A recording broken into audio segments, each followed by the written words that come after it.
All right, everybody, this is going to be tricky. In years past, I've actually looked a little bit more at Asia than Africa, but I'm in Nigeria now, so it makes just a lot more sense that most of our focus is going to be on European imperialism in Africa. But I didn't want to overlook Asia. And so what I'm going to do, and I hope this will take about 45 minutes. It's tough. There's a lot to cover.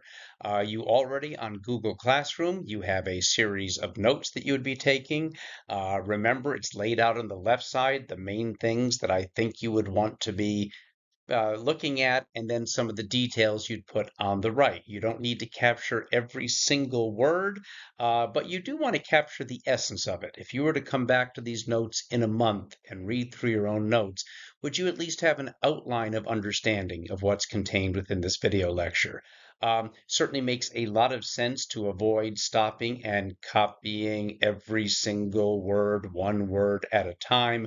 That just really, it's not necessary to do. And also, you don't necessarily know if you're not thinking about what it says, then are you really understanding what's there? Remember, you don't need to watch this in one setting. You can watch 20 minutes now, 20 minutes another day, etc. But you'll see when the due date is in. And really important at the bottom are the questions. And these can be either factual questions, I want to know more about, why did this happen? There's something you didn't quite understand. Or if you just have an active mind and you just think of something almost discussion based, that's fine as well. But you'll want to identify at least three questions and have them in that final box because that's what that class is going to be on the due date. Simply, we're going to have your questions that we'll be going through and responding to those and not covering a lot of what's on here. So, first of all, if you compare imperialism in Asia to Africa, and I'll ask you just to stop the film and just say, what are a couple of things that you see are different here compared to that map of Africa that you certainly know by now? Right, you just stop the film. I mean, among the things you might see is that there is an independent China and an independent Siam. Bonus points for knowing what that is. That is Thailand today. I will say that Chinese independence is kind of limited, and you'll see that that's the case, but it is not formally taken over. The other thing that you might have noticed is that there are some new players here. You see the Netherlands, who have taken over what we know today as Indonesia. We're not really going to cover that in this class, but if you're interested, I certainly do know some about that, having lived in the Netherlands. You're also seeing that the United States, the one place that it leaves North America to formally take over an area, the Philippines, and interesting, Japan. Now, Japan is not European, but as you'll see by the end of this, the Japanese have joined that sort of league of highly industrialized, strong, powerful, modern nations, despite being in Asia. So we'll get to that in a moment. The key players we're looking at, we're really going to be looking at, for the most part, the United Kingdom, Britain, the UK, and France. We'll certainly take a look at Japan, a little tiny bit about the United States at the end. Yeah, pretty much that's what we're going to be looking at in Asia. Now, the UK, India, India, India. You already know this from our lead-in unit this year. And yeah, that's pretty vital. That's, gosh, I think it's 25, 30% of the British economy. Burma, which is entirely separate, modern-day Myanmar. However, it is folded into the British Empire, which, by the way, not only includes Burma and India, but modern-day Bangladesh and modern-day Pakistan. The Malay states, modern-day Malaysia, and then influence in the Middle East, in Iran, which I didn't write here as well, in Afghanistan, the Saudi Peninsula, China, etc. They did not formally stamp their names upon the maps, but the British had an awful lot of control there. India is the key one, and we've already covered a little bit of this, so I won't spend that much time with it. Remember, there is a private trading company. It sells stock to people. It tries to make a lot of money with the riches of India, which is a far, far more advanced and wealthy society than Britain in 1600, no question about it. It's not formally British government, but the British government want to see it succeed because they're bringing wealth in, and that's tax money, and that's a better standard of living. And we're going to make this a very, very short story, but in effect, what happened is that the British government, I mean, the British East India Company kept building up its military. There was a lot of money to be made. And ultimately, as the Mughal Empire, which I hope we have a chance to talk about a little bit later this semester, begins to decline, and the British East India Company, honestly, starting in 1757, they won a major battle against the Mughal Empire's emperor. They take over. Really, they are unofficially, oh, it's still independent India, but they make the big decisions. And that's true for a century until Britain takes it over formally. And yeah, France and Portugal were also in India. They are forced out by the British military. So India really does belong to Great Britain, the UK. A key event, and sometimes it's names that matter. This is the Rebellion of 1857. Now, it has different names. It's in older history books, it's called the Sepoy Rebellion, the First War of Independence, the Great Rebellion, and names matter. Now, Sepoy, you might say, I don't know what that means, but you might have, like on a word processing, excuse me, on a graphics thing, there might be sepia color, which is brown colored. Well, this is the British name for this event. It's the Sepoy Rebellion, the brown people, the Indians rebelling. And by the way, if you are rebelling, it suggests that there is a legitimate power to rebel against. Well, many British Indian nationalists began to say, you know what, that wasn't just a rebellion.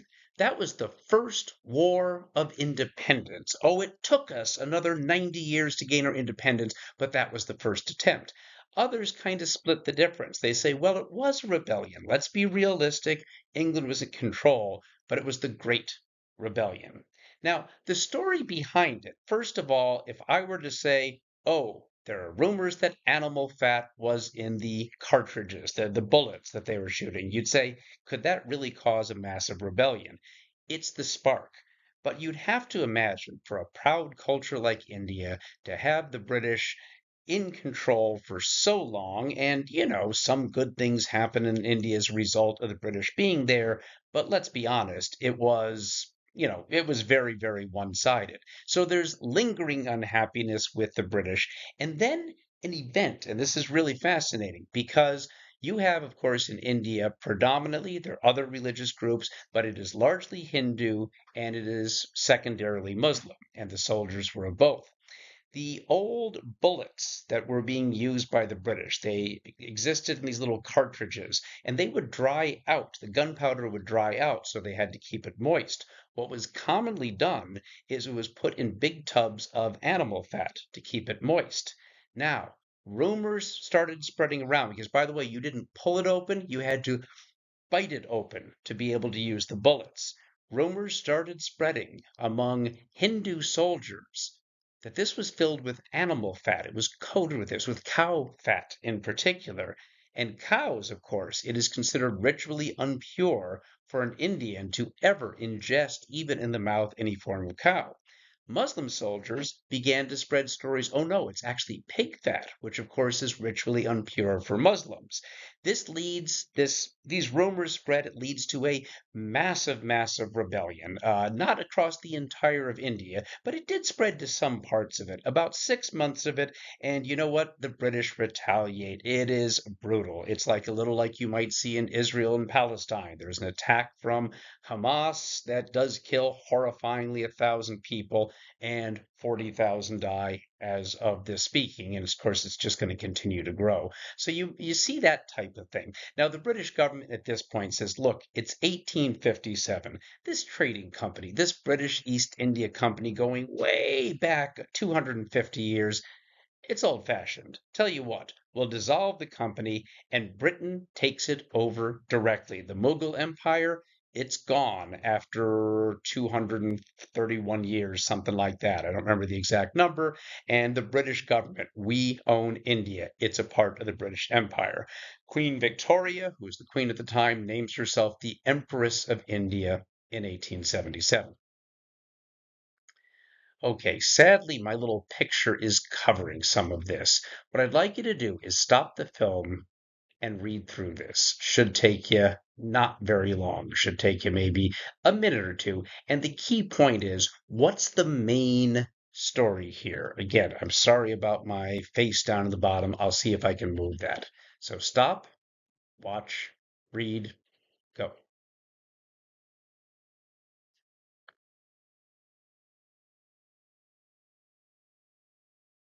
Okay, again, assuming that that was a minute or two that you were stopping. What you're missing at the bottom is, look, the mutiny was over, it was avenged, it was nasty, and here's what's important, the British government takes over India. All right, that is a Western view of this rebellion, the Great Rebellion, the Sepoy Rebellion, certainly not the Great War of Independence, certainly not. Well, let's have a look at an Indian view. And again, stop, read, and again, what's the main story here? Right. And we come back now, and you might notice what is not here. Do you see anything about pig fat, cow fat? Actually, it seems more than anything else. Look at that last line, which is sadly slightly blocked out. It's a problem of having my lovely face here, right? After 1857, nationalist movements started to expand in the hearts of more and more Indians. This would be an Indian view. This is not about pig fat, cow fat, and hooray, the British took over. It's about, wow, there was a lot of dissatisfaction. And I'll tell you, Indians were not ready to take back their land yet, but it was coming. Which is right, which is wrong. You know what? Factually, they're both 100% right. I'm not aware of anything that is inaccurate, a wrong date, a wrong statement. Where you put your emphasis does make a pretty big difference. These are basically just numbers, but understand how important India was to the British. Again, it's something like 20% of exports, 25 to 30% of all wealth in Britain. There are estimates that something close to 40 trillion dollars worth of wealth is brought out of India in various ways to the UK over this colonial period. And again, a trillion, it just sounds like a number. Do know that if I gave you $43 million, you'd be one happy camper. You would write a great evaluation for my teaching. If I gave you $43 million, I'd have to do that 1 million times to get it to 43 trillion. Again, you think today, wealthy UK, less wealthy India, how different that might have been.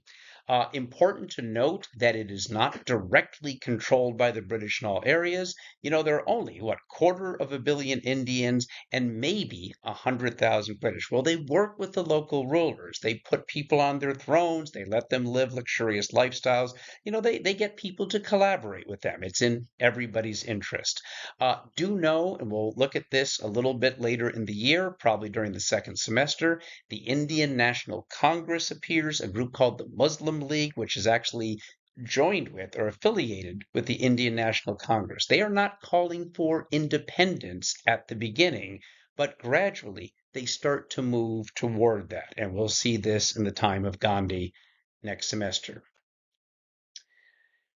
Just little children's books. You know what? You start people young. E is for empire, where the sun never sets. The larger we make it, the bigger it gets. And oh, look at what fun it is in India, because a gentleman goes there on holiday to shoot lions and tigers, which is kind of awful. And boy, doesn't get much more racist than this. This is not about India specifically, but small children are used to W is the word of the Englishman true, when it is given it means what he says he will do. And you see the noble, sophisticated British man and the half human, half animal, God knows what that was. To be clear, no African looked like that, no Indian looked like that. And yes, it's supposed to raise children to think of themselves as superior. So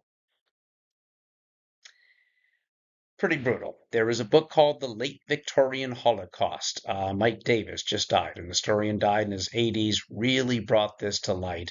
Um, it is a stunning and horrific famine that occurs. Famine is mass starvation. Now, this happens in parts of the world. And a lot of this was brought on by weather conditions, a massive drought, and understood that is not in the British control.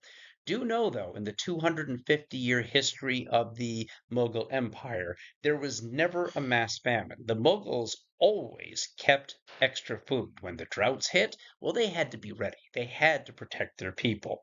Understand that Britain is 100% in control of India. They have responsibility to Indian people. It's not just simply that the British didn't respond. Well, there's a drought, there's no food, what you going to do?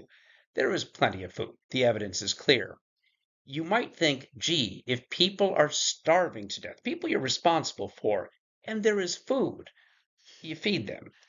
There are dozens of public statements, not behind the scenes, public statements of British officials saying, oh no, we cannot feed these people. It would be morally wrong. For you see, it would interfere with the free market. And if we give people food and give them money, it will sap their energy. They'll become dependent. It would be morally wrong to feed these people. And you have people, gosh, 6, 7 million Indians starving to death over a 2 year period, 25, 30 million people, India, China. Again, it's global because there are weather conditions, but the British absolutely had the resources to feed many or most of these people and chose not to do so. So that's something that Indians today remember this. A very similar thing happened in World War II, by the way. We'll get to that later. Yeah, again, the famines came early on, and it is I mean, it is drought related. It is weather related. But this is not something new. There were more famines in the first century of the British Raj than in the previous 2,000 years in India. It was an attempt. It was simply indifference. We do not care about these people. We let them die because, after all, we can't interfere with our profit motive. Reality. Just some images. You can stop this. You learn a lot about history just by looking at faces, but I won't spend any particular time with this. Moving on to China. Now, China, as you'll recall, separated from the rest of the world. Nobody comes in, nobody gets out. It was a smart decision at the time. China was so much more sophisticated. China had a system that worked, it was wealthy, it was developed, and, these expeditions to other parts of the world were expensive. They needed to have men sitting along the borders. Remember, the Mongols had invaded and taken over in the 1200s. You know what? In the 1600s, it happens again. A group called the Manchus come in and take over China. So it made some sense to close off. The Chinese also did not want inferior foreign ideas.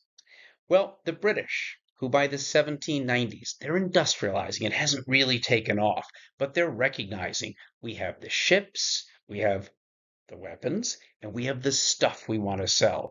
And you know what? If we can get into China and start selling to the wealthy Qing Empire, oh man, the profits would be incredible.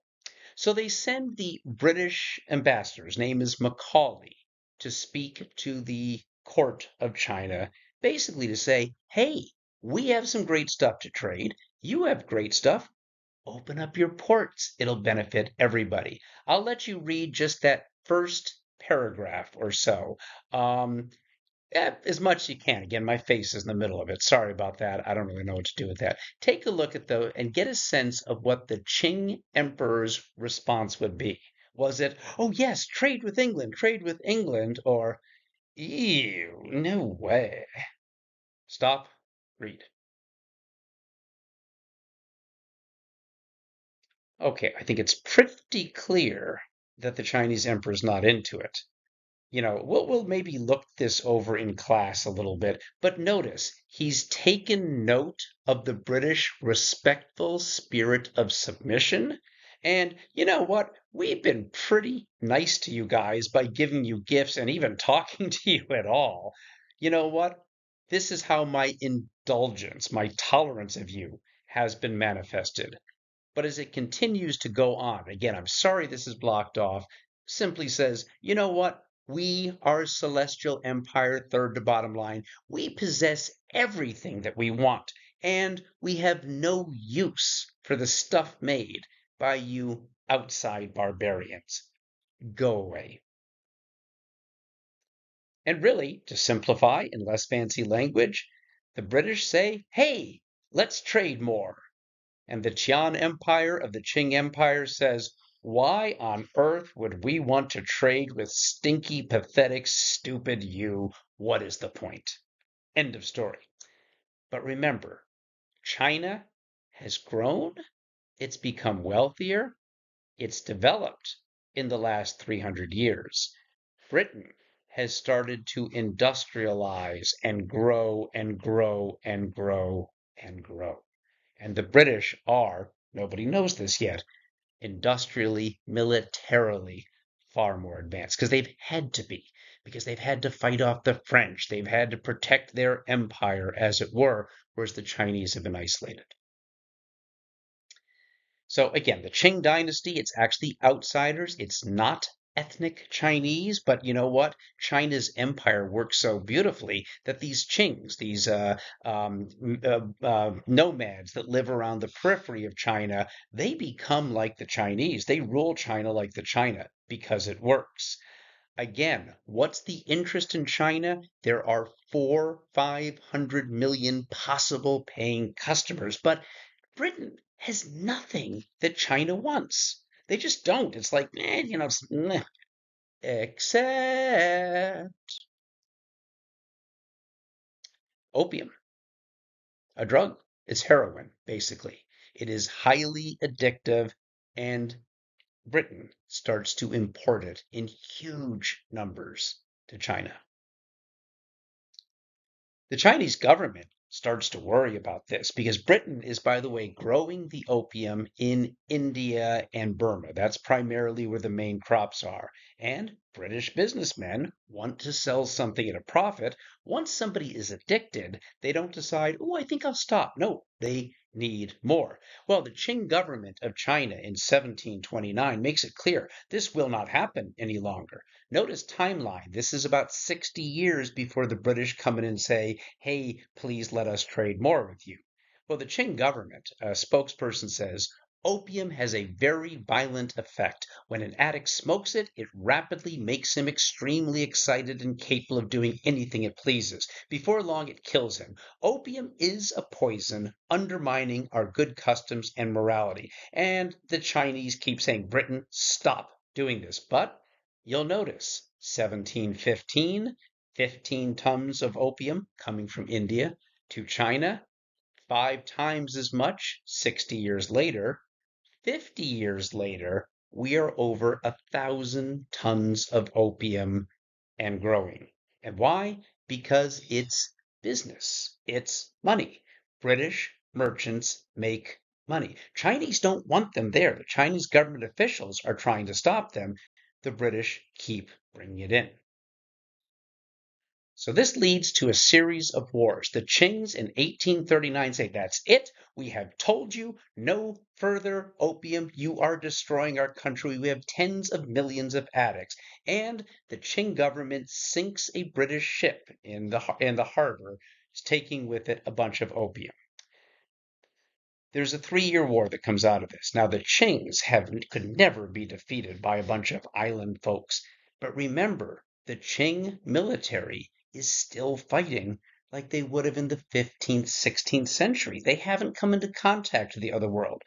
The British have cannons. They have coal-powered ships. They have explosives. They have machine guns. And it is an absolute slaughter. It's technically the Opium Wars. It's not just one war that happens, but over a 3-year period. And the British forced the Chinese to surrender. Now, China is so huge and developed, the British can't just make it a colony. But they do take Hong Kong, which remains true until about 25 years ago. 21 million ounces of silver. I don't know how much that is in today's money, but it's a lot. And the Chinese are forced to open up 5 new ports. And the British determines what happens in those port cities. They are called spheres or areas of influence. One example, if a British citizen commits murder, kills a Chinese person in one of those port areas, the Chinese government can't do anything about it. It's up to the British government. And think about this today. I murder somebody in Nigeria, and the United States says, oh, Nigerian police, you have no right to do anything about it. Obviously, this is terribly one sided.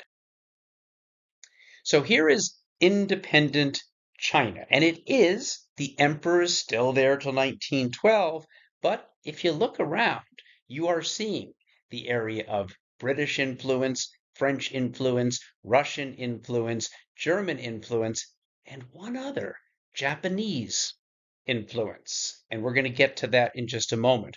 One major power by the 1850s, 60s, 70s, not here, is the United States. The United States is calling for an open door.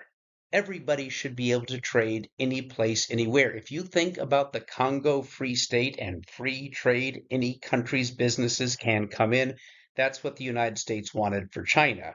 Again, the Chinese don't want outsiders there at all. They don't have the military power. So, Qing Empire, 400 million people, maybe one out of every four people in the world then is Chinese. Today it's a little bit less, but still about 20%. It's a large part of the world's population. And yes, customers, that's the idea from the British, from the French. Why is it never colonized? First of all, it was a stronger, unified, one Chinese government, and it would have been a longer battle. Also, it's the size of it, and there's a concept we haven't talked about called a balance of power.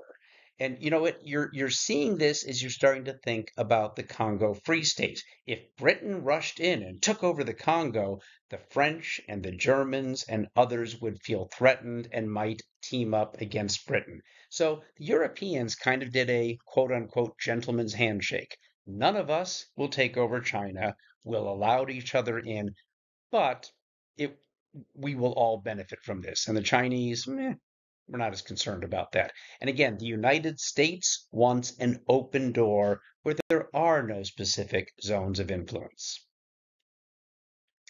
And again, this is China, or this is Asia at this point.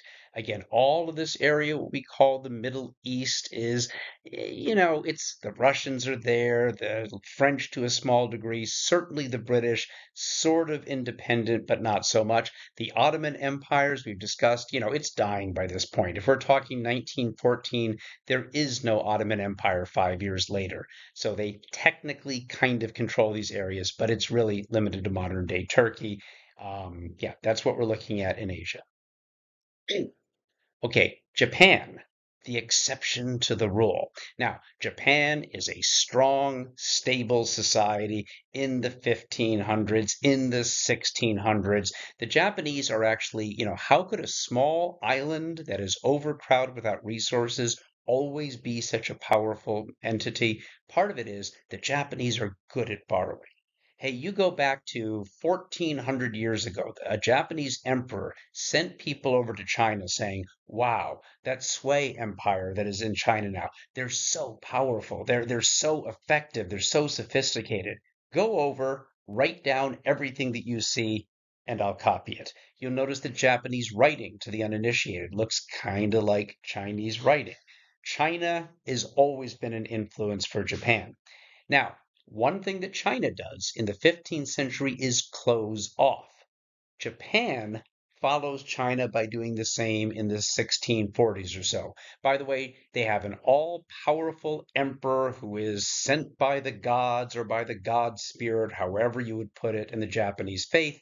But the real political power was held by the shogun. You might think of this as being the emperor and then the real head of state, the guy, the military leader. So the emperor was largely just a figurehead. All revered and respected him, but the shogun had the real power. And the shogun in the 17th century just cut off Japanese ports. Nobody comes in, nobody gets out. Of course, a few people did, but largely true. And you know what? It's very much like we see with China. Once China has been opened up by force in the 1840s, well, the West comes knocking Japan. An American admiral named Matthew Perry shows up and says, "Hi, Japan. We want to start trading with you. Open up your ports." And the Japanese say, "No, we will not do that. We do not want you here." And well, Matthew Perry and the United States say, "Look, let me make this clear. We will come back with lots of ships, lots of cannon, lots of explosives. You really need the ports opened." And the Japanese are no dummies. They know if little tiny Britain managed to pretty much destroy China's military, they almost have no choice. So the Japanese open up their ports again because they knew what happened in China. This leads to what we call the Meiji Restoration. Now, to restore something is to bring it back. Remember that the emperor had been, in theory, all powerful, but it really was the shogun that had the power, and the shogun had closed off Japan. Well, there are people in Japan that have been dissatisfied with this, and in particular, watching Japan humiliated by the United States. A group of nobles rise up. They overthrow the shogun and end that system. And there is a young and forward-thinking emperor named Mutsuhito. Mutsuhito is put in power and given real power in Japan. He's called the Meiji, which means enlightened emperor. So the Meiji Restoration. And really, what the Japanese do is they go back to borrowing. They look around the world. They say, look, Japan should be the big power in the world. We have the sun god on our side. We are God's special chosen people, like many societies believe. But we've been humiliated by outsiders. Okay, let's open up our eyes and see what we can use out there.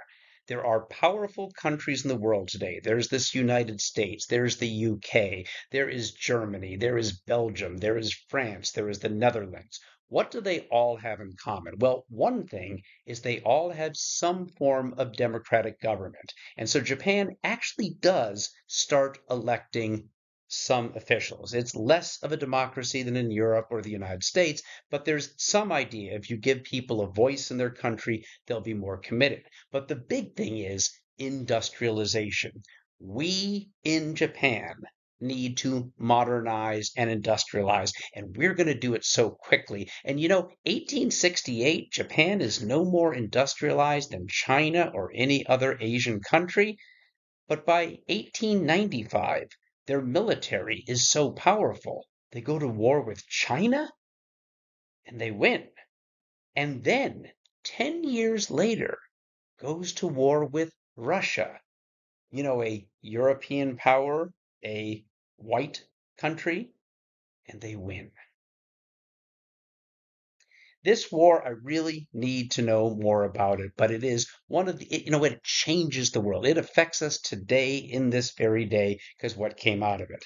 So the Russian Tsar, which is the name for king, kind of picks a fight with Japan, we'll win and everybody will love me. And the Russian Navy just gets destroyed and they have to sign a treaty. So tiny Japan, a bunch of Asians, defeats a major European power. Okay, the impact of this war. We're going to come back to this again later in the year. Number one, Japan is an industrial power. They are a world power. They're not the UK, they're not the United States, but they're like in that second tier. Secondly, wait for World War One. The Russians stop expanding out toward their east, toward China, and say, okay, we're going to focus more on the other Slavic countries. They're called the Balkans. These are countries like Serbia, Croatia, Bosnia Herzegovina. They speak a Russian like language, and Russia decides this is where our future is. World War One. Hold that thought a couple months. The Tsar himself, the king himself, he is almost overthrown by a Russian population that is just tired of Russia being at the tail end of Europe. He survives, but not for that long. And then, and I can't even begin to emphasize this, throughout Asia, the precedent that a non-white people have defeated a white European power. That's hope for Indonesians. That's hope for Malaysians. That's hope for Chinese that want the foreigners out. That is hope for Indians. And even some of this spreads as far as Africa. Japan becomes the hero of most Asian people and even some Africans because they did what the others wanted to do. Again, the map, da da da da. Take a moment, tell me what you're seeing here. We've looked at a few cartoons with Africa. Stop the film. Maybe we'll just discuss this in class. I won't describe it any further. Okay, couple other cartoons. One, two. Yeah, stop these. Look at these. As I think about it, I think I will put them on the notes taking sheet. Um, what do you see? How would you interpret these cartoons? Finally, and I decided to add this on. I think I can get this at 40 minutes even with this. It is interested in looking at the United States different. Now, remember that the United States began along the East Coast, the original 13 British colonies. They bought land from France. They took over a big chunk of land from Mexico as part of a war, 1846 to 48. That's where Texas, California, Utah, Nevada, etc. And you know what? That is a form of imperialism. It's land based. It was not really U.S. territory. The United States took it. But for the most part, as Europeans are dividing up Africa and fighting over Asia, the United States has so much land, a growing population, seemingly unlimited resources, no fears of being invaded. I mean, really, who's going to invade the United States in 1898 or 1910? Canadians come down and throw some snowballs. Mexicans come up and throw some burritos. There is no power in the Western Hemisphere to threaten the United States. But the United States still participates a little bit. And you might notice this little cartoon. Maybe stop yourselves, say, what is this? Does this kind of look like a person? What is he doing? What is that? We'll talk about it in class. The Philippines, of course, was Spanish territory. Spanish got there like in the 1550s, something like this. And there was big talk in the United States.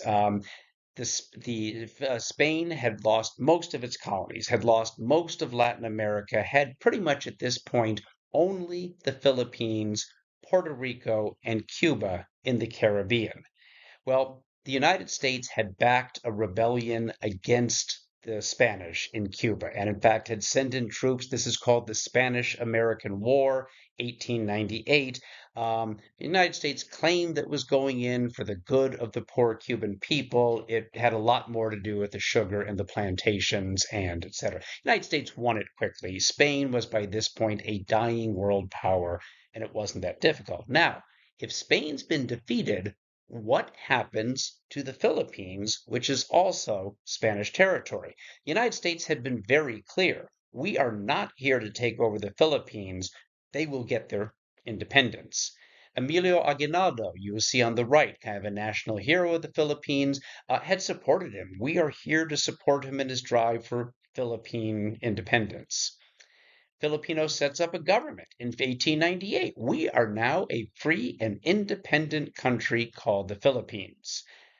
And then a year later, the United States comes in and kind of takes it over. If you look at many U.S. textbooks, they will write about the Spanish American War, 1898 to 1902. Here's the thing, Spain surrendered after 6 months. How does this last 4 years? It doesn't. The Spanish American War is 5 or 6 months. But when the Filipinos begin to resist, there is a vicious 4 year war of an occupying U.S. army against the Filipino people. We don't know how many Filipinos died in this. Estimates are two, three, 400,000. Some go as high as 700,000. Look, there are markets and villages that are bombed and destroyed. The idea is we just absolutely wipe these people out so they stop fighting. And it's a war on civilians. There isn't really a strong developed Filipino um, military. The United States keeps the Philippines till 1946. I'm not here to defend American actions in the Philippines. It was still imperialism, and this was a vicious war.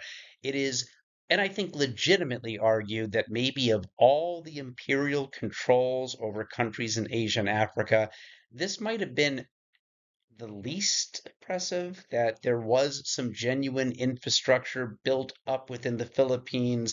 Again, a tough argument to make. I do know personally, my wife being Filipino, that there is not this sense of hatred toward the Americans in the Philippines. It's really quite the opposite. Huge numbers of Filipinos and Filipino Americans are in the United States. So as always, it's complicated. Go to my wife's math class, and 8 times 8 equals 58. And that's the answer. Was the United States a positive or negative influence in the Philippines? We could spend the rest of our lives debating it.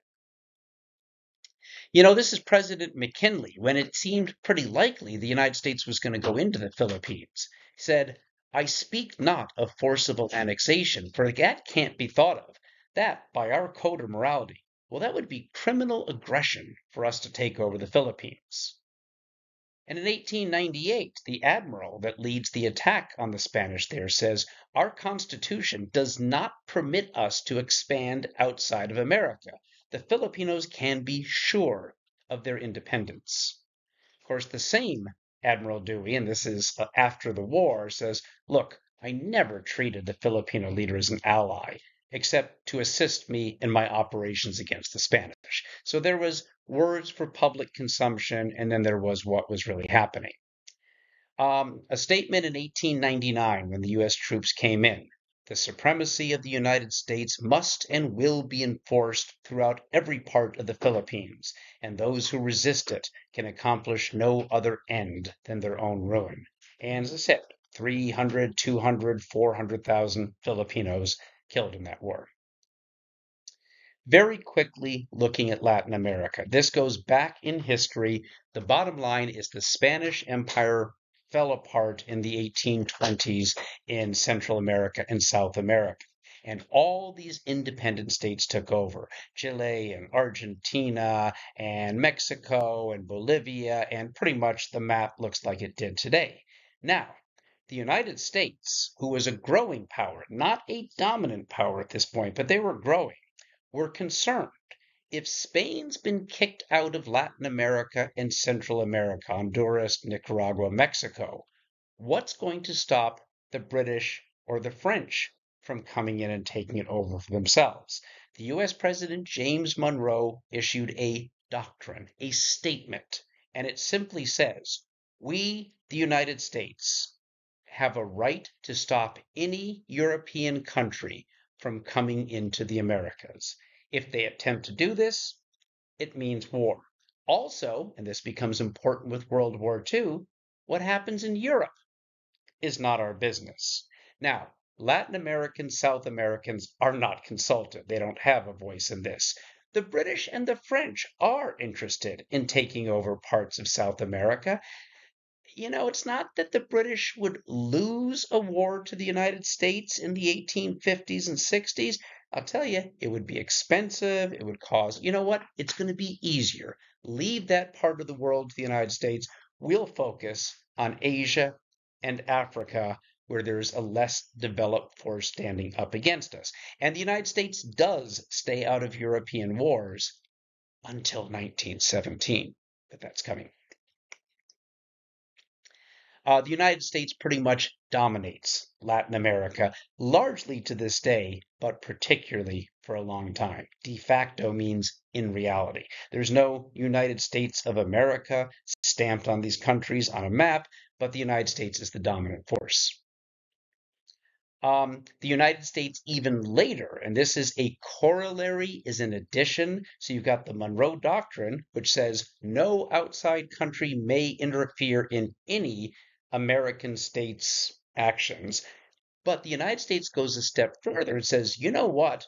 If we don't like what is happening in Mexico, we don't like what the government of Haiti is doing, we don't like what Nicaragua is doing, we don't like what Colombia is doing, we have the right to go in and make it like we want it to be.